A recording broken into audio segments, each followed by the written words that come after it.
Yun. Okay, so mga kapatid, purihin muli ang ating Panginoon. Palakpakan po natin ang ating Panginoon. Hallelujah! Praise God! Hallelujah! So, ngayon pong umaga mga kapatid, tayo po ay dadako po muli sa pakikinig po ng salita ng ating Panginoon. At ito po ay pagsariwa lamang sa mga nakaraan po nating pag-aaral. Bagamat ito po ay bago, subalit ang talatang kukunan po natin ng ating pag-aaral ay matagal na pong naisulat. At ito nga po ang talatang tumutukoy ko po o tumutukoy po sa Kapaskuhan. Amen. So ating pong buksan ang Isaiah chapter 9 verse 6. At ang ating pong pag-aaral ay meron pong pamagat. Isaiah 9:6 Revisited. Muli po nating bisitahin ang Isaiah 9:6. Okay, so bago po tayo magpasimula mga kapatid, tayo po muna yung manalangin habang inaayos ko po. Praise God. So dakilang Diyos, aming Ama, muli po Panginoon, kami po ay lumalapit sa iyo, humihingi ng iyong gabay Panginoon. Alam po namin na wala po kaming magagawa, hindi po namin kayang unawain ang mahiwagang kaisipan mo, Panginoon. At ang mga salita mo ay tunay na dakila at ang aming kaisipan ay hindi sapat upang ito'y maunawaan. Kaya hinihiling po namin, Panginoon, ang iyong paggabay sa pamamagitan nga po ng iyong banal na Espiritu. Bigyan mo po ang bawat isa na narito ng kaunawaan upang sa aming pong pagkarinig, ito po ay aming maintindihan at sa pagkaintindi, ito'y maipamuhay, Panginoon, at maging gabay namin habang kami nabubuhay. Panginoong Yesus, samahan mo po kami sa mga oras na ito. Ito po ang aming samot dalangin sa iyong makapangyarihan at banal na pangalang Jesus. Amen. And amen. Isaiah 9:6, mga kapatid, babasahin ko po. For unto us a child is born. Unto us a son is given, and the government will be upon his shoulder, and his name will be called Wonderful, Counselor, Mighty God, Everlasting Father, Prince of Peace. Amen. So, bibisitahin po natin yung talatang yan. So, ang ating pong pag-uusap ay nandiyan lang po sa Isaiah 9:6. Okay po? Let us revisit this verse. Sabi po doon, for unto us a child is born. Sa atin daw po ay ipanganganak ang isang bata. So sa atin po, bata ang ipinanganak. Amen. Okay. At ito nga po ang kadahilanan. This is the reason of all the celebration. Ito po yung dahilan ng lahat ng pagdiriwang na ginagawa po ng tao. Amen. A great light that shone upon, seen by those who sat in darkness, and in those who slumber in the shadow of death.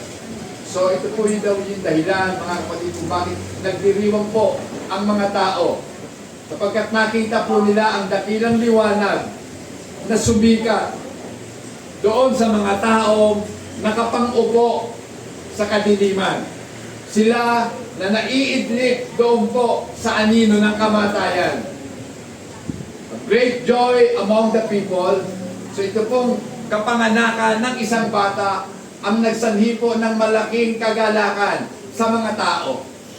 Na kung saan sa kanilang kagalakan, mga kapatid, na break off, nawasak, nabali po yung pamato ng kaapihan. Amen. And of the burning of garment rolled in blood.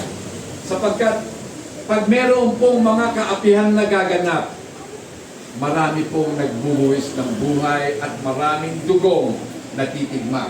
At dito po ay pinapakita na yung mga damit na tigmak ng dugo ay sinunog na na nangangahulugan tapos na po ang digmaan.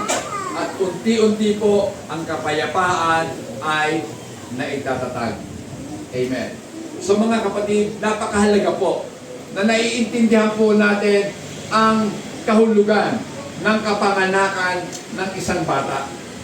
Amen. So bata pa lang yan mga kapatid. Naalala ko tuloy, 1942, sa isang dako po ng Europa na kung saan ang paglalaban ay sa pamamagitan po ng mga Germans at mga Allied Forces. Ibig sabihin, kasama po doon yung mga Amerikano, mga Pranses, at mga Dutch, mga kapatid. Subalit, araw po ito ng Pasko. So, kasabihin nyo na naman, inaano ko na naman yung petsa ng 25. So, hindi po tayo naniniwala na ang kapanganakan ng ating Panginoon ay December 25. Pero, sa pagkakataon pong ito, noong pong ikalawang digmaang pandaigdig mga kapatid, sa larangan po ng digmaan sa Europa, katahimikan po ang bumalot doon po sa battlefront mga kapatid. At wala po silang naririnig na kahit isang puto. Maya-maya, nakakarinig na po sila ng awit pamasko. Doon po sa German side at maging sa American side. So, mga kapatid, tingnan mo, gera po yun. Pero dahil nga po araw ng Pasko, nagkaroon ng kapayapaan, pansamantala. Lumabas po sila sa mga trenches nila. Kasi ang digmaan po noon, parang digmaan po ngayon sa Russia at sa Ukraine. May mga trenches. Ibig sabihin ng trenches, mga hukay. Talagang mahabang kaparangan, puro hukay po yung nandito yung mga sundalo. So unti-unti po umaahon yung mga sundalo. Amen. So magkabilang panig, sabay-sabay po silang umahon. So nagkamayan, nagyakapan. Pansamantala, naging magkaibigan yung mga magkaaway. Amen. Siguro iniisip nila, sana wala na ng gera. Amen. Diba? Sana laging Pasko na lang. Ako po'y naniniwala na kahit na po magkaaway, sa tuwing maiisip po nila ang kabutihan ng Diyos, mapapawi po ang galit nila. Amen? Kahit man lamang isang araw, magkaroon ng kapayapaan sa puso ng mga tao. Amen? Kaya ba natin yun mga kapatid? Pero yun po ay nangyari dahil nga po sa kapanganakan ng isang bata. Amen. Then puntahan po natin, next slide. Unto us a son is given. Pansinin niyo ha, sa una, sa atin ay ipinanganak ang isang bata. Pero ngayon, may sinasabi na po dito na itong batang ito ay isang batang lalaki. Amen. So, at dahil nga po dito mga kapatid, sa kapanganakan po ng isang batang ito, yan, naunawaan po natin, narating po natin ang pagkaunawa na ang batang isinilang ay walang iba kundi ang Mesyas. Pag sinabi pong Messiah or Christ, hindi po ito apelyido ni Jesus. Ang Christ, ang ibig pong sabihin nito ay the Anointed One, ang pinahirang isa. Siya po yung Messiah. Sa Hebrew, ang tawag po doon, Messiah. Amen. The clause here is in the present tense. Pansinin niyo ha, for unto us a child is born. Nasa pamanahong pangkasalukuyan. Kahit na nga po ito ay panghinaharap. Kasi wala pa po, hindi pa nangyayari yon. Kasi nung inihula po ng propetang si Isaiah, ito nga pong 9:6 na ito, Isaiah 9:6. 700 years bago po ito nagkaroon ng katuparan sa kapanganakan ng ating Panginoong Jesus. So, after 700 years, ito po yun, naganap. Kaya nga po, kahit future tense, binanggit na po ng propeta si Isaiah in the present tense dahil alam niya mangyayari. Because it is certain, mga kapatid. Tiyak na mangyayari. Amen. So, pag sinabi kong tiyak, yung batang yon na ipapanganak, tiyak po na yun ay lalaki. Bakit hindi kaya babae ang ipinanganak? Amen? Pwede naman yun, di ba? Pero dahil nga po sa kalagayan na ang Diyos, mga kapatid, ay, kumbaga, isinasalarawan po in a masculine ang kanyang kaanyuan, mga kapatid. So, hindi po sinabing mother, kundi father. Ibig sabihin nun, masculine, mga kapatid. Although ang Diyos po ay walang kasarian. Amen? Wala po siyang kasarian. Hindi po siya katulad ng tao na merong babae, merong lalaki. Ang Diyos po ay Diyos. Kakaiba. Kaya nga po siya holy. Pag sinabing holy, walang katulad, kakaiba. Amen. So, unto us a son is given. So, ibinigay daw po sa atin ang isang anak na lalaki, mga kapatid. Then, the dear son of his love. Ito po yung anak ng kanyang pag-ibig. Yan. Na kung saan, kapag ibinigay, o sa pagbibigay po ng Diyos ng kanyang anak, ito po ang lalong nagpalalim pa ng kanyang pagmamahal sa tao. Amen. Kasi mga kapatid, hindi pwede tayong magbigay kung walang pagmamahal. Bagamat pwede kang magbigay na walang love, mga kapatid. Pero hindi pwede na ikaw ay nagmamahal na hindi ka pwedeng magbigay. If you love somebody, you have to give whatever she wants or kaya he wants. Diba? Ibibigay mo lahat kung totoong nagmamahal ka.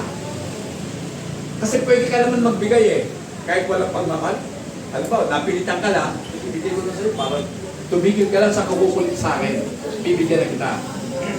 Pero hindi pa pwedeng mahal na mahal mo yung isang tao pero wala kang ibibigay sa kanya. Amen. Naalala ko tuloy, nakakanood po ako kasi mahilig po akong manood sa Facebook ng mga reels nila. So nakita ko po doon, meron pong isang lalaki na nakaupo kausap yung kanyang ina. Nasa ospital po sila. Nandun po sila sa compound ng hospital. So kausap nung pasyenteng lalaki yung kanyang ina. So meron pong hawak na Bible yung lalaki. Siguro sinishare ng nanay niya. Tapos meron isang pasyente din na yung palang pasyente nyo, doktor, pero may sakit siya sa puso. Siguro napanood nyo siguro yon. Tapos nung mangyari, sa madaling sabi mga kapatid, lumipas ang mga araw, yung doktor na naging pasyente doon sa ospital na yun, na may sakit sa puso, naoperahan at nagpapagaling na siya. Kaya lang, nung isang araw, nung siya nasa compound, hinahanap niya, nasa kaya yung lalaki na parating nakaupo doon, may hawak na Bible, at isang nga siyang sinira doon. Tapos lumapit po yung matandang babae at ang sabi, pwede po bang mayakap ka para mapakinggan ko ang tibok ng puso mo? So mga kapatid, eto yun eh. Dahil sa pagmamahal ng lalaking ito sa Panginoon, nagawa niyang ibigay ang puso niya doon sa doktor na nangangailangan ng puso para mag-survive pa. Amen. At sabi ng babae, narinig ko ang tibok ng puso ng anak ko sa'yo. Alam niyo ba mga kapatid, kahit hindi man yung totoo, pero nalipong po yung puso ko. Sabi ko, meron pa kayo mga tao na handang magsakripisyo para sa iba, para mabuhay ang kanilang kapwa, handa silang mamatay para sa kanila. Amen. Diba? Kaya nga mga kapatid, yung lalaki na tumanggap po ng puso, tinanggap din ng ating Panginoon. Ay, nakita niya, ganun pala ang isang tao na ganap na nakakikilala sa Diyos. Kayang ibigay ang buhay para sa kapwa. Amen? So hindi niya anak yun. Ibang tao, pero ibinigay ang puso niya.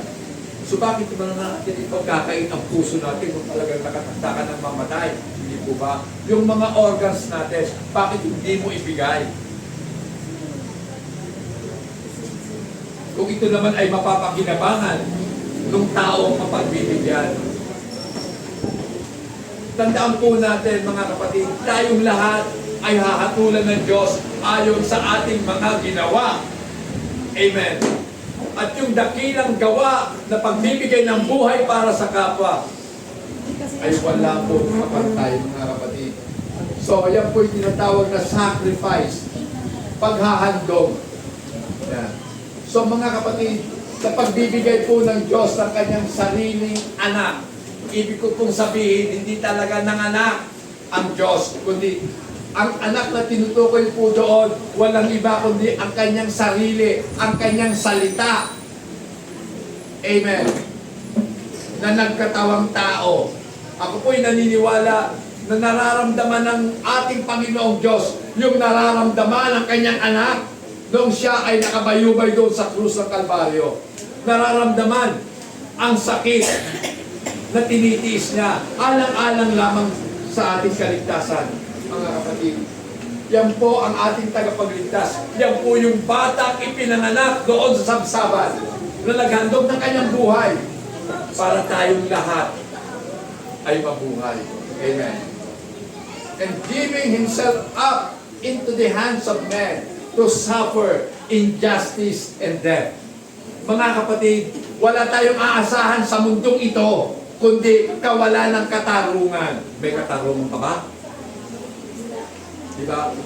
Kung sino ang masama, lalong nagpapayaman, at yung nagpapakabuti, lalo namang nababaon sa kahirapan. Nasaan ang katarungan? Diba? There is no justice sa mundong ito. Sapagkat ang katotohanan, ang naghahari sa mundong ito, walang iba kundi si Satan. Amen. Si Satan po, mga kapatid. Biblical po yun. And this is the free gift of God's love. Ang pagbibigay po ng anak ng ating Diyos sa tao ay patunay lamang ng kanyang pagmamahal sa tao. So binigyan niya ng kaloob ang tao. Regalo. Libre. Amen. Dahil ito'y libre, ito po ay lubos, mga kapatid. Komprehensibo. Kompleto. Pag sinabing comprehensive, kompleto po yun. Amen. Diba? Magbibigay ka ng regalo, dapat kompleto.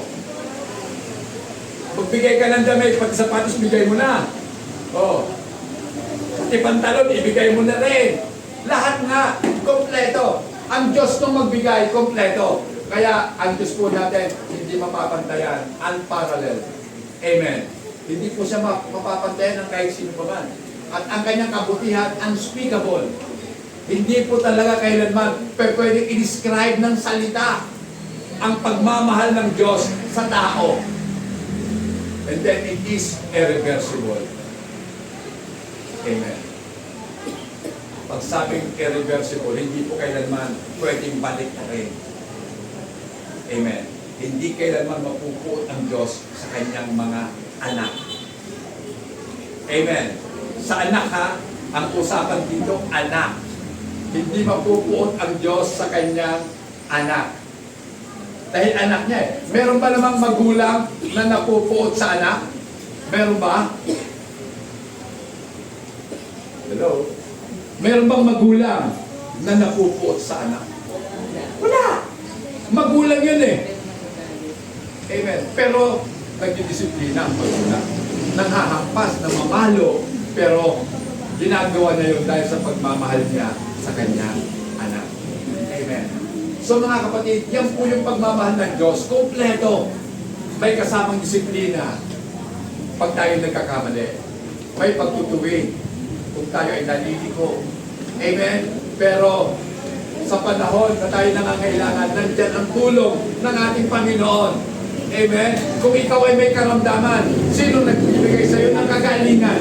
Hindi ba ang Panginoon? Hindi po ang doktor. Ang doktor, ginagamit lang yan ng Diyos. Amen? Dahil ang katotohanan, kahit na may doktor, kung ayaw ang magaling ng Diyos, walang mangyayari. Amen? Uubusin lang yung pera mo, wala pa rin mangyayari sa iyo. Amen. Kaya hindi po pera ang issue sa umaga nito. Ang issue po, yung batang lalaki na ipinanganak. Amen. Then, next. At ito na. And the government shall be upon his shoulder. Ang pamamahala ay nakaatang sa kanyang balikat. Bakit kaya pagdating sa pamamahala, parating ang kasunod po doon, balikat? Ano kaya yun? Okay, mamaya, dadaan na. This child is born to royal dignity. So ito pong batang ipinanganak, ayan po, marangal, makahari ang kanyang dangal, mga kapatid. Royal nga eh. Hindi Sprite, kundi royal. Alam niyo yung royal? Yan. Siya po ay hari. At ang kanyang pamamahala ay binubuo. Yan. Ng pamamahala niya sa puso ng kanyang bayan. Amen? So mahalaga, alam po natin, ano ba talaga ang pinamamahalaan ng Diyos? Sabi ko nga po kanina, hindi po ang mundong ito ang pinamamahalaan ng Diyos, kundi ang ating pong mga puso. Amen? Tingnan nyo, ang tao sa mundo, mas prepare pa po nilang pumunta kung saan-saan. Maglamyerda, maglakwatsa, diba? Mag-swimming, ano pa? Sa halip na magkatipon para sambahin ang ating Panginoon, pasalamatan at bigyang papuri sa kanyang pagmamahal sa atin. Naintindihan po ba natin? Kung hindi tayo minahal ng Diyos, matagal na tayo patay. Amen? Binabayaran pa natin ang Diyos sa hinihingan natin hangin, sa lakas na meron tayo ngayon. Pero ang doktor, titignan ka lang eh. Papakinggan lang ng stethoscope yung wala ka na yan ng baga ah. Iba na ang tunog ng baga mo. Pag pa-x-ray ka na, oh, gastos na naman yun. Diba? Pero sa Diyos, wala mo lang nakaalala sa Diyos. Lord, salamat po sa hangin na aking hinihinga. Salamat po sa lakas na meron ako ngayon dahil kaya ko pang tumayo sa sarili kong mga paa. Hindi pa ako tinutulungan ng tungkod at o kaya wheelchair para makarating sa aking paroroonan. Diba, mga kapatid, tingnan nyo, pinag-aarian ng Diyos ang puso ng kanyang mga anak. Ipinapaalala sa atin ang kanyang kabutihan, ang kanyang pag-ibig, mga kapatid. Enacting laws for them. So, ang Diyos po ay nagbigay ng mga kautusan sa tao. Minsan iniisip ng tao, daming bang utos eh. Mga kapatid, alam niyo ba kung bakit mayroong batas? Bakit may utos? Para sa kapayapaan at sa kapakinabangan ng mga nasasakupan. Kung walang kautusan, anong uri ng mundo kaya meron po tayo? Kung walang batas sa Pilipinas, anong meron? Diba? Chaos. Ibig sabihin, kaguluhan, mga kapatid. Kanya-kanya, patayan dito, patayan doon, asawahan dito, asawahan doon. Ano pa? Lahat. Akin na yan. Wala kang magagawa. Kung sino ang malakas, siya ang magwawagi. Kung sino ang makapangyarihan, siya ang manunungkulan. Mga kapatid, tingnan nyo. Ang Diyos, may mga kautusan. Ibinigay ang utos para sa kabutihan ng mga tao susunod sa mga ito. So wala pong utos na para pahirapan ng tao, kundi para isaayos ang buhay ng mga tao. Amen. Mahalin natin ang Diyos at ang kanyang mga utos sapagkat mabuti ito para sa atin. At dahil nga po sa mga utusan, sa mga kautusan, tayo po ay nagsusubmit sa ating Panginoon. Tayo po ay nagpapasakop sa Diyos.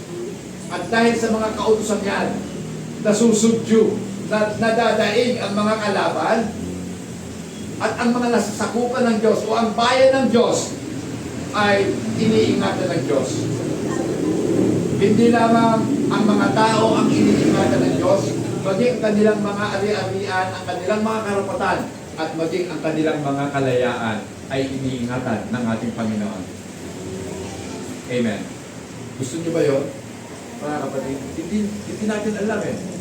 Pero lahat ng yan nangyayari sa buhay natin without our kaalaman, mga kapatid. Kasi, tignan mo, yung bahay mo pa din. Kasi pwede nang masunog yan eh. Di ba? Pwede masunog yan. Oo. O kaya pwede daanan ng ipo-ipo yan. Parang bahay ni Hope. Di ba? Nagpa-party pa yung mga anak niya eh. 10 niyang anak.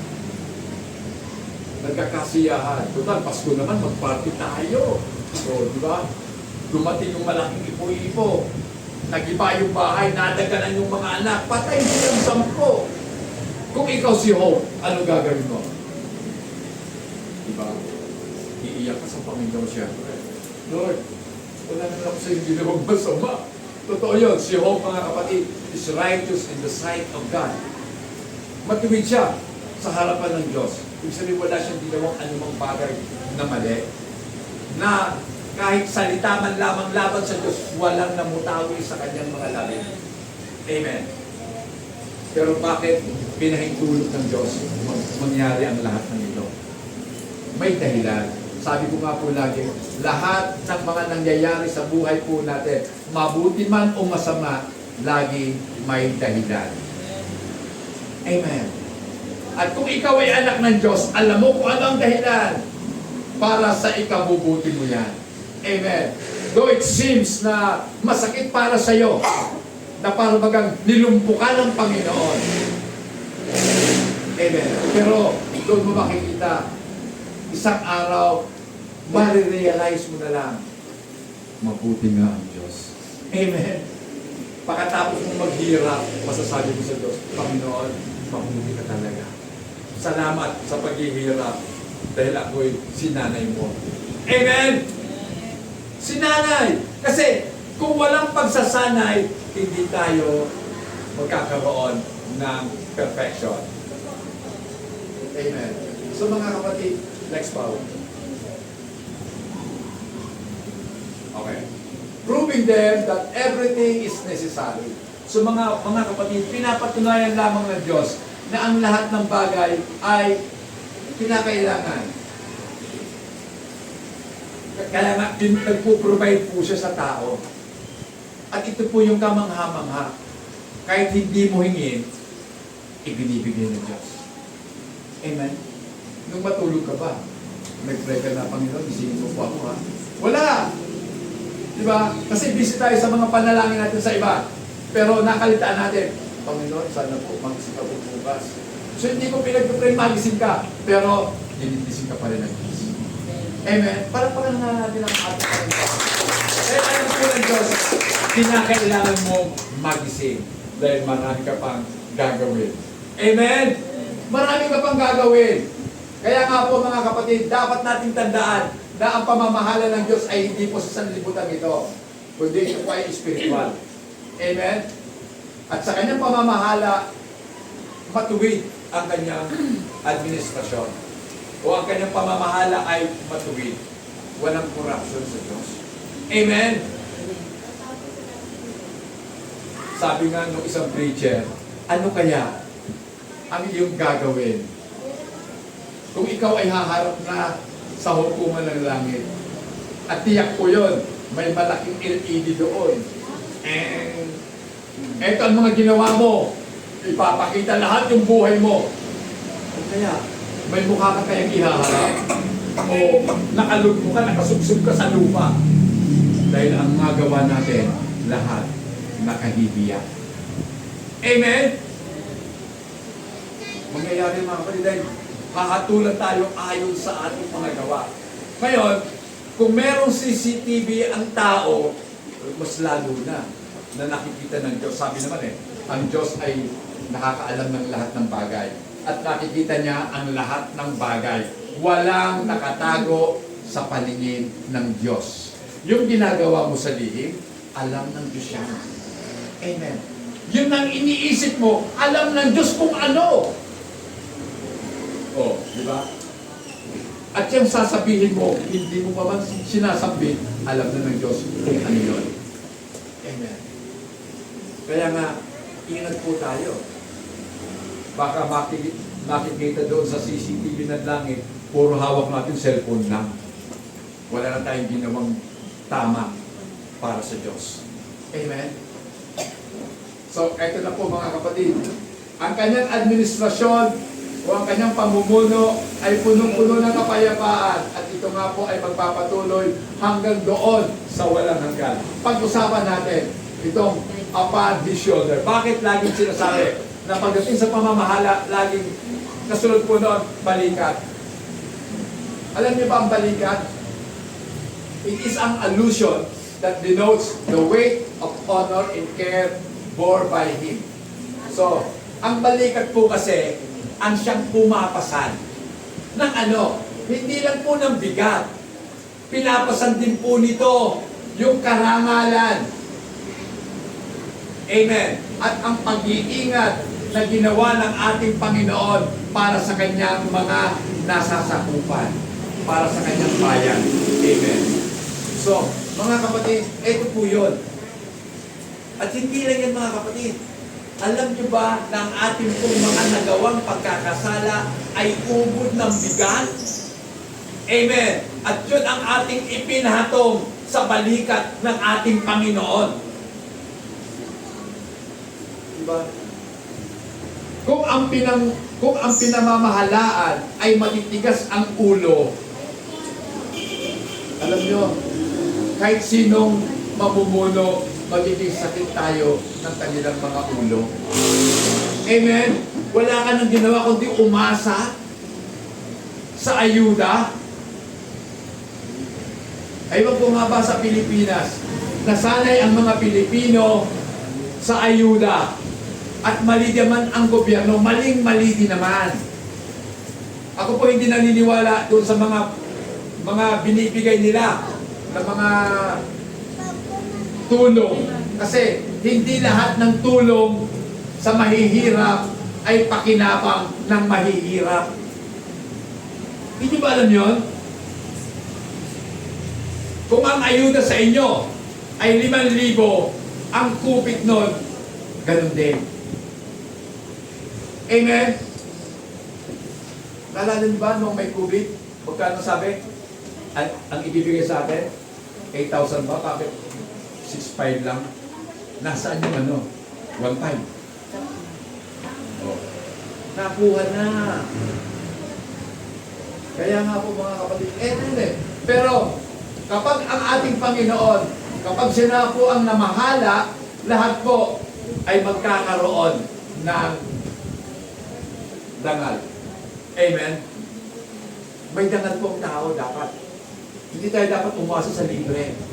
Kung pwede, sabi, naalala ko tuloy dati, pinapakinggan kasi si Pastor Ed Lapis. Merong isang mag-asawa, uuwi na po sa Mindanao. Sabi ko sa simbahan nila, pwede po ba makahingi kami ng pamasahe? Uuwi kami ng Mindanao. Kinausap ni Pastor, yung mag-asawa. Alam niyo kapatid, sa totoo lang, kinakailangan ang tao may dangal eh. Bakit kayo nangihingi? Sana sinabi nila, pwede ba namin kayo ipaglaba? Amen? Di ba? Ipaglalaban namin kayo. Kailangan na talaga namin makauwi talaga. So, ilang pamilya ipaglalabahan mo. Alam niyo mga kapatid, kapag ginawa niyo yan, hindi ka patapos paglaba sa isa, ibibigay na lahat. Oh. Di ba? Kasi makikita yung sinseridad na kumbaga yung dangal mo na hindi ka umaasa lang sa libre. Sa totoo lang, sa mundo ito, ang gusto ng mga tao libre. Pero pag libre, magmula ka. Malamang, walang quality. Amen? Di ba? Libre. Oh. Yung dyan nga lang sa LRT dati, ayaw kunin ng ibang tao. Libre. Kasi ang pangalan, libre talaga ang pangalan. Oh. Pero naman, bakit ka kukuha ng libre kung meron namang mas makapal, yung alam mo, babayad ka. Yung kasi libre, manipis lang. At hindi ko alam po ano nun. Pero current news naman, hindi naman lumang mga balita. Bagong balita din naman. Okay. So, mga kapatid, whose shoulder are fit to carry and support. Ibig sabihin mga kapatid, ang balikat ng ating Panginoon ay fit.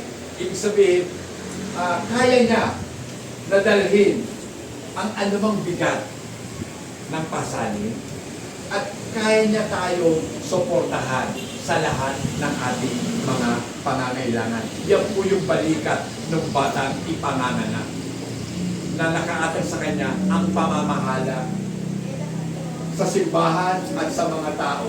At ang simbahan at tao na nasa ilalim ng kanyang pamahalaan ay tiyak po na sila ay ligtas. They are saved. Mga kapatid, ligtas po sila. Amen. Kaya salamat dahil ang batang isinilang doon po sa sabsabat ay isang batang lalaki at ang batang lalaki ito nakaatang sa kanyang balikat ang pamamahala. Amen. Next. Okay. At ang kanyang pangalan ay tatawagin kahanga-hanga. His name shall be called Wonderful. Sa iba pong salin, pinagdugtong yung Wonderful Counselor. Pero ang totoo, iwala yan. May pag-usapan natin, ano bang ibig sabihin ng salitang wonderful? Kamangha-mangha, kahanga-hanga. Hindi mo ba? That he should be called by that name. Para tawagin siya sa pangalang kamangha-mangha, dapat makita sa kanya ang kamanghaan. Amen? Makita sa kanya yung talagang hahangaan siya. Amen. At magagagawa siya ng mga bagay na kahanga-hanga para maging tugma sa kanyang pangalan. Alam ka naman, ikaw si malakas pero sakitin ka at mahina ka. So hindi tugma. E kahanga-hanga nga ang pangalan mo, pero lahat ng gawa mo palpa. E paano kahahangaan? Kaya ang Panginoon, ipinakita niya na angkop sa kanya ang katawagang wonderful. Amen. He is wonderful in His person. So tingnan nyo, ang kanyang pagiging tao ay tunay na kahanga-hanga. Amen. Na bagamat siya Diyos, nagkatawang tao, nagpakababa, nagsuot at natagpuan sa anyong tao. Di ba kahanga-hanga yun? Diyos, nagkatawang tao, hindi tanggap ng ibang relihiyon. Pero tayo naniniwala at patuloy na ito ay sinasampalatayanan. Amen.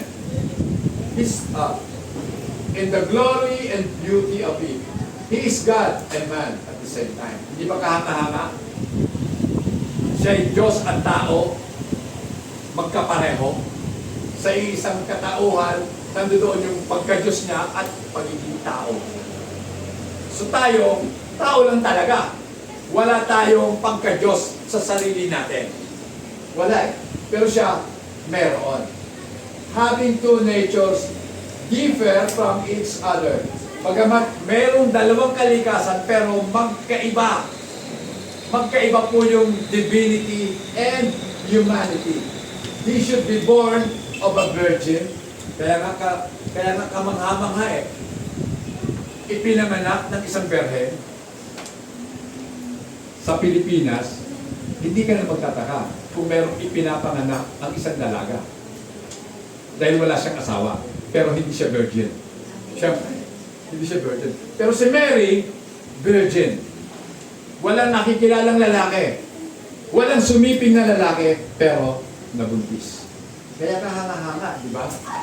Then, living a life of humility and meekness. Sa kanyang pamumuhay, nandoon ang kapakumbabaan at kaamuan.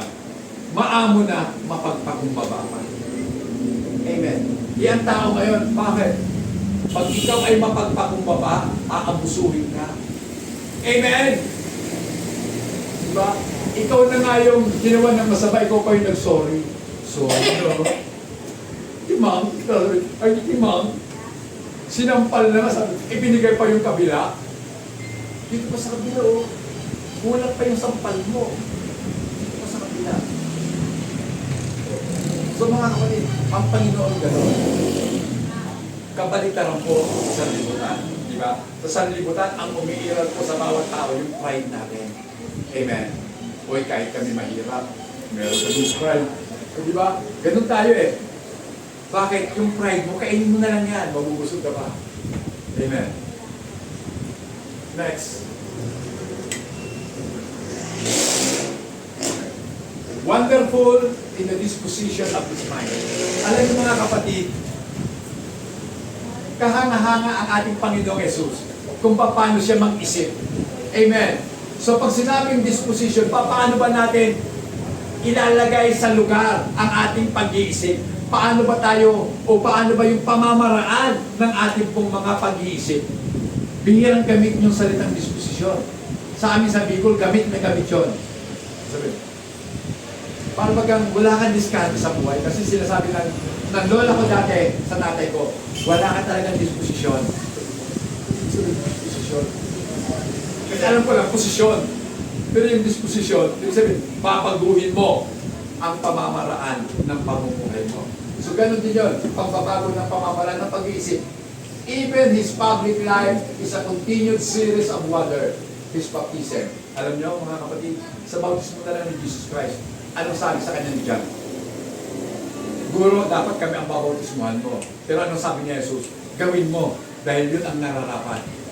So gawin mo, bautismuhan mo ako, Juan, sapagkat yun ang nararapat. So tayo, inaalo ka na ng bautismo, ayaw ko kung ito bautismo. Samantalang si Jesus, John, baptize me. Sabi ni John, Lord, hindi yata ako karapat-dapat yun eh. Dapat ako ang babautismuhan mo. Pero sabi ni Jesus Christ, gawin mo. Dahil yun ang nararapat. Then, sa mga pagharap ni Jesus sa tukso, it is in His temptation, mga kapatid, in His temptation, di ba? Napapansin niyo ba yun? Nung tinukso ang ating Panginoon, ni Satan, anong sabi? Gawin mo kayang tinapay ang mga... Kasi nag-fasting si Jesus Christ 40 days. Tayo nga lang, 2 araw lang ba kain, nagre-reklamo na. Ito na talaga ako, mamamatay na yata ako. O di ba? Nanghihina lang tuhod ko, pastor. Hindi ko na kaya. Si Jesus Christ, 40 days, walang kain. Amen. Kaya naman si Satanas, syempre, ang offer sa kanya, gawin mo kayang tinapay yung mga bato. Anong sagot ng ating Panginoon? Ang tao hindi na nabubuhay sa tinapay, kundi sa bawat salitang lumalabas sa bibig ng Diyos.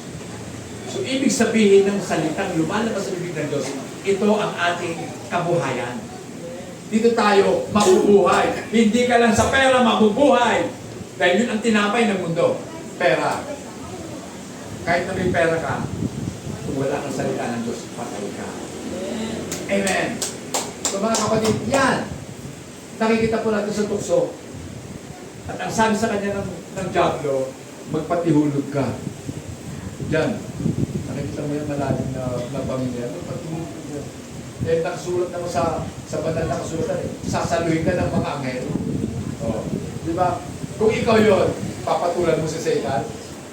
Kasi nakalagay naman talaga sa Bible eh, sasaluhin ka ng mga anghel. Pero anong sabi ng Panginoong Jesus? Tugon niya kay Satan, huwag mong tuksuhin ang Panginoon ng Diyos. Amen. Huwag tayong patutukso sa yaman ng mundo. Amen! Kung ang kapalit naman ito, kaluluwa mo sa impyerno. Amen. Paano mo yung saglit na kayamanan? Saglit na kaligayahan. Pero patay ka naman. Doon sa walang hanggan. Mga kapatid, tingnan mo mabuti. Kahanga-hanga ang ating Panginoon. Bagay sa kanyang mga katuruan, sa kanyang mga doktrina, sa kanyang mga aral. Kamang-hanga ang ating Panginoon. Diba? Ano bang aral ng Panginoon? Sabi sa kanya ng mga Hudyo, ano ba ang pinakadakilang kautusan? Kung alam mo, sabi ni Jesus, simple lang naman, dalawa lang naman ang kautusan eh. Siguro gulat sila, bakit dalawa? 10 yung binigay ni Moises eh. Sabi na pag dalawa lang. Una, ibigin mo ang Diyos ng iyong buong puso, buong pag-isip, buong kalakasan. At ang ikalawa, ibigin mo ang iyong kapwa gaya ng pag-ibig mo sa iyong sarili. Mga kapatid, Dalawa. Yung Ten Commandments, dalawa lang ang kauuwian. Amen. Pag-ibig sa Diyos at pag-ibig sa tao.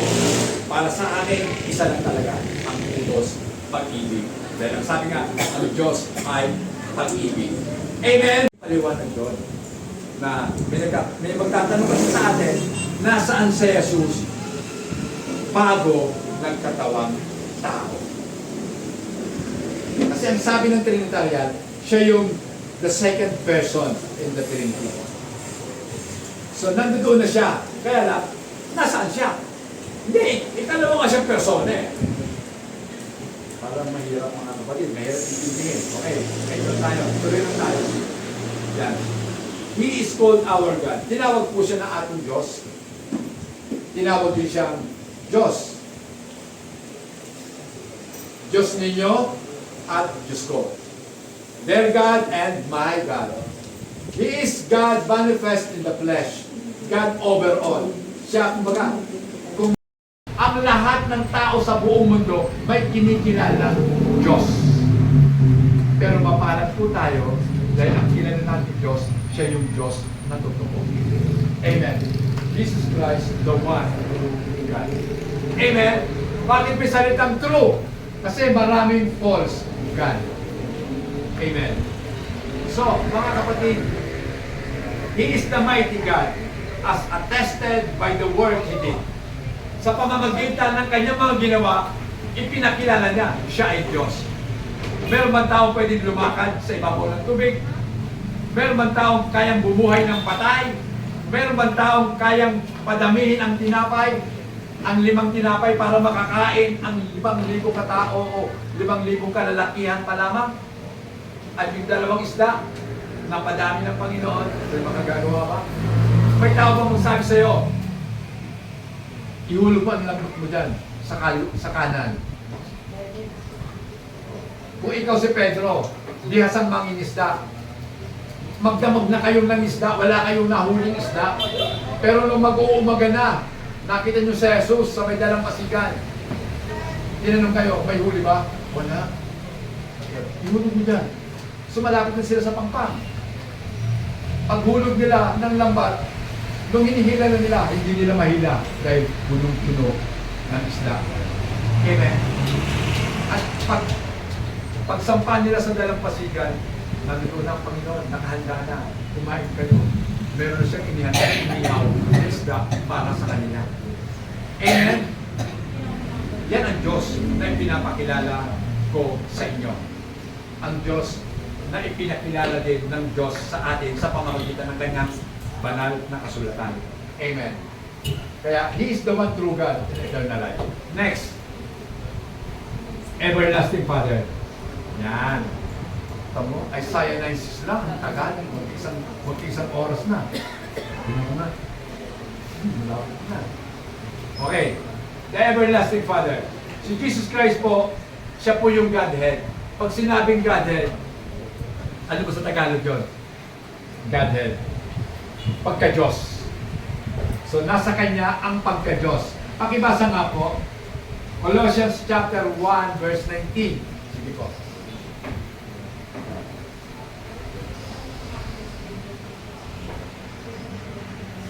Yeah. For it pleased the Father that in Him all the fullness should dwell.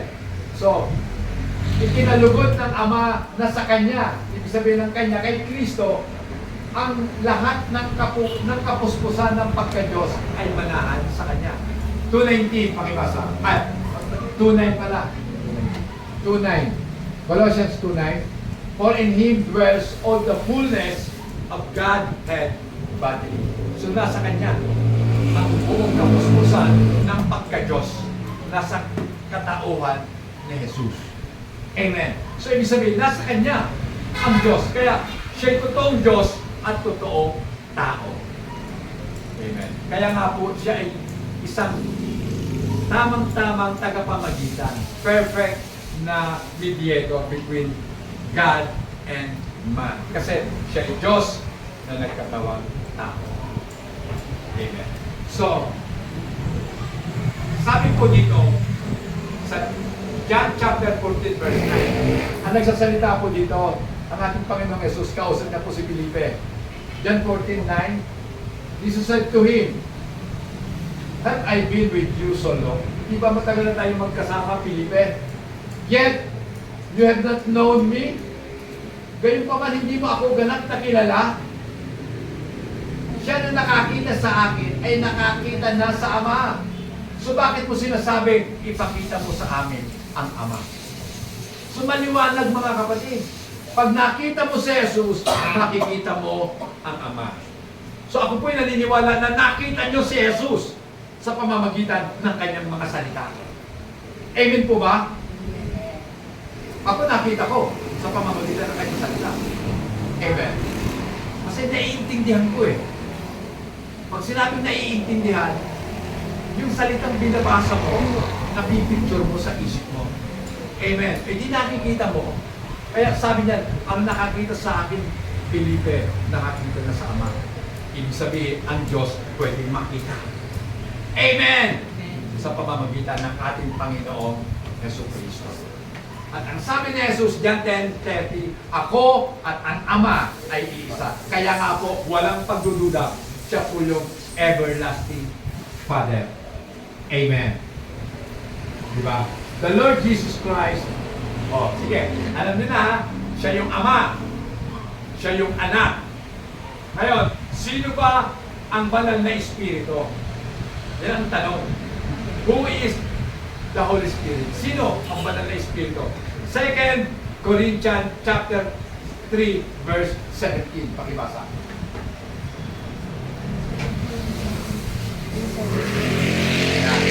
Now the Lord is the Spirit. Ngayon, ang Panginoon, ang Espiritu. Sino ang Panginoon? Si Jesus.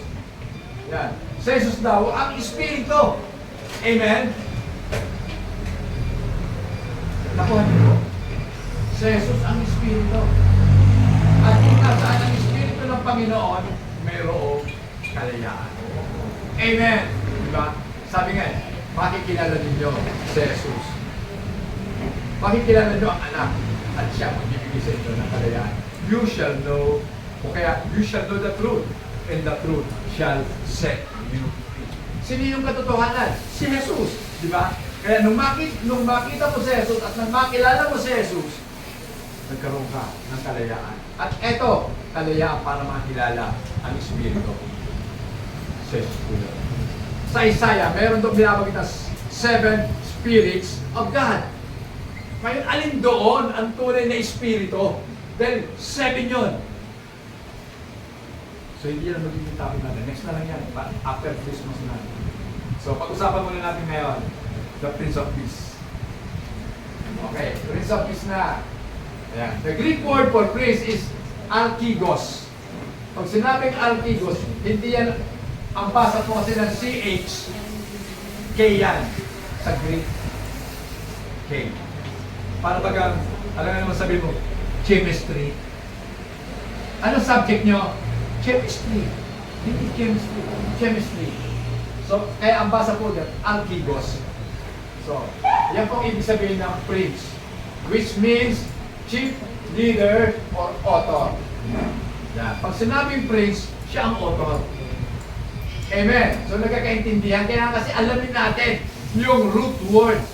Ano ba talaga ang ugat na salita? Saan ba na isulat ang bagong tipan? Sa Greek. Kaya yan po ibig sabihin yan. Kaya doon po sa Acts chapter 3, verse 15 na lang pasahin natin. Huwag na muna yung 14, 15 lang. Pinatay ninyo, pinagmula ng buhay, siya'y kuning binuhay ng Diyos at saksi kami sa pangyayari. And killed the Prince of Life. Sino yung Prince of Life? He is the author. Kung sino yung may akda ng buhay, pinatay ninyo. Amen. So they killed the Prince of Life. No, walang iba kundi si Jesus Christ, whom God raised from the dead. O dito, mababasa nyo. Ibinangon ng Diyos mula sa mga patay. Hindi kaya posible na si Jesus talaga ang bumaba sa kanya sarili. Kasi tinawag niya Diyos eh. Dahil siya ay Diyos. Si Jesus Christ ay Diyos, kaya ipinangon siya ng Diyos. mula sa mga patay. Of which we are witnesses. Diba? Bakit niyo paniniwalaan yung ibang nagsasalita na sila daw ay witness? Kung bakit po lumalagal ang Islam sapagkat maraming naniniwala kay Muhammad. Pero si Muhammad, hindi niya kilala si Jesus dahil hindi niya nasaksihan si Jesus. At si Muhammad nagsasabi, si Jesus ay hindi Diyos. Siya ay propeta. Pero ang mga witness, yung mga saksi, si John, si Peter, si Matthew, si Luke, di ba? Sila ang nakakita sa Panginoon. Kaya nasabi nila, siya ay Diyos. Di ba? Kaya nga si Tomas my Lord and my God, sinabi ni Tomas. Amen. Panginoon ko at Diyos ko. Siya po yung author ng buhay, si Jesus. This title reflects the belief that Jesus is the source of all peace. Spiritual man ito, relational man, emotional, and physical. Pag sinabing physical peace, ano ba yung physical? Hindi lang yung katawan natin. Lahat ng kalikasan, lahat ng nature, physical yan. Diba? Yung dagat, sinabi ng Panginoon, tumalpa ka. Kalpan dagat, yung hangin, tumigil ka, tigil. O diba? So, lahat sumusunod sa ating Panginoon. Then, pag sinabing eschatological peace, ito po may kinalaman sa kamatayan, sa katulang, at final destiny ng kaluluwa ng tao. Eschatology, tawag po doon. Amen. Then, punta na po tayo sa conclusion.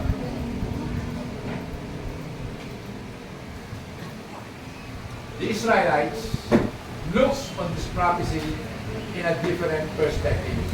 They don't expect God to be born and live among them. Kaya nga po hanggang ngayon hindi nila matanggap si Kristo. Bakit? Sapagkat hindi sila naniniwala na ang Diyos ay pwedeng ipanganak at pwedeng makasama nila. This concept of incarnation is too strange, weird sa kanila. Yung salita, nagkatawang-tawa ang Diyos? Wow, totoo nga. Hindi sila naniniwala doon, kaya hindi nila tanggap si Jesus Christ. Hanggang ngayon. Alam niyo ba ang mga Hudyo? Napaka-adilantadong tao niya. Ang tingin sa atin doon, mga aso lang tayo. Diba?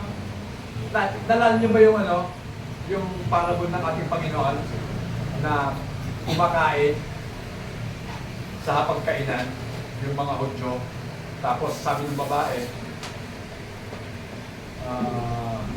kung pwede daw makakain ng mga pagkain sa hapag, sabi hindi.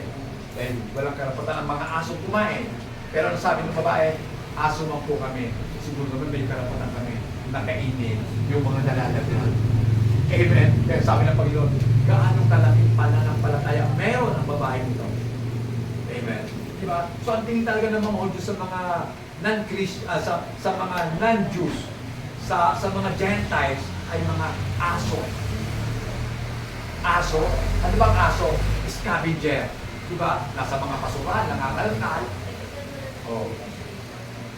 Nananakmal. May rabies. So ganon. Ibig sabihin, marumi tayo. Pero, kaya hindi po nila matanggap na yung Diyos magpapakarumi dahil magkakatawang tao. Amen. But to us who believe, pero sa atin na mga sumasampalataya, ito ang hiwaga na nagkaroon ng realidad. This is the mystery that becomes a reality. Amen. Plain, simple, and understandable. Pag sinabing plain, ayos, maliwanag. Amen. Simple lang at mauunawaan ang pagkakatawang tao ng ating Panginoon.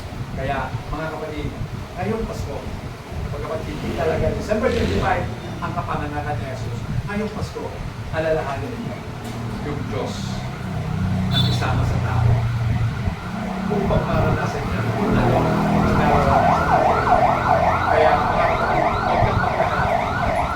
Kung bakit nakakayanan mo ang hirap, sapagkat alam mo, nakayanan niya ng ating Panginoon. At kung nakayanan niya, magagawa rin niya.